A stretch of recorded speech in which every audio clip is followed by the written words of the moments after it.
था कि अगर रोपोशी की बात कर रहे हो तो रुगारे हिरा में नबी करीम सल्लल्लाहु अलैहि वसल्लम भी रोपोश थे। इन बेगैरत के बच्चों, इन हरामजादों, इन मलऊन की औलादों, इन इमरान खान की नाजायज औलादों को यह भी तमीज नहीं है कि नबी करीम सल्लल्लाहु अलैहि वसल्लम का मामला और इन बेगैरत के बच्चे पीटीआई वालों का मामला अलग है।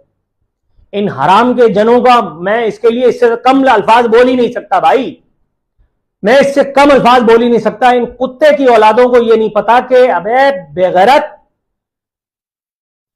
नबी आखिर उस जमा से हमारी शिफात होनी है, इमरान खान से तेरी होनी होगी भाई, मेरी तो नहीं होती।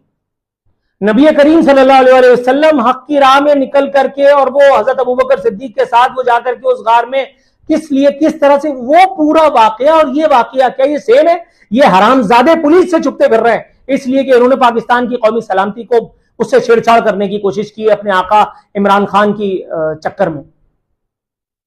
ये शौकत